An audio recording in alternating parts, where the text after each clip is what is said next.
सुप्रतिष्ठितमस्तु ततः लग्नाष्टकदूर्निकमण्डनानन्तरं गुणजैरकं सरसनिधाय స్వామివారి కళ్యాణోత్సవంలో భాగంగా మహాసంకల్పము అని ఒక గొప్ప సంకల్పాన్ని చెప్పుకున్నారు. అంటే మన ప్రాంతం అంతా, మన ఆంధ్ర రాష్ట్రం అంతా, భూమండలం అంతా ఎన్ని భాషలు ఉన్నాయి, మన నదులు ఎన్ని ఉన్నాయి, ఇవన్నీ కూడా స్వామికి విన్నవించాం. మేమంతా ఈ రాష్ట్రంలో ఉంటున్నామయ్యా అని మహాసంకల్పాన్ని చెప్పడం జరిగింది. తర్వాత స్వామి కన్యాదానం చేస్తూ ఉన్నారు. అసలు ఎంత గొప్పదంటేనండి కన్యాదానం.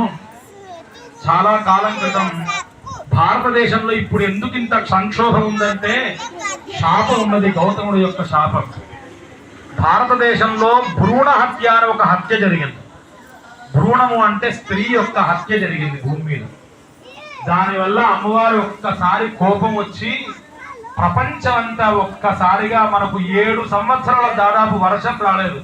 మీ అందరూ గుర్తుందో లేదో, బాగా ఇబ్బంది పడ్డాం నీళ్ల కోసం. అలాంటి భ్రూణ హత్య జరిగింది భూమి మీద. ఆ హత్య పాతకంగా మారుతుంది అని ఎంత గొప్పగా చెప్పారు స్వామి అక్కడ ఆచార్యులు వారు. కన్యాదానం చేస్తేనండి 7 తరాలు స్వర్గవాప్తి కలుగుతుంది, నరకం పోయి అని. ఒక అమ్మాయిని కనుక ఎవరి చేతులున్న పెట్టి సాక్షాత్తుగా లక్ష్మీనారాయణ స్వరూపంగా తీసుకుని ఆ అమ్మాయిని కనుక కన్యాదానం చేస్తే 7 తరములండి.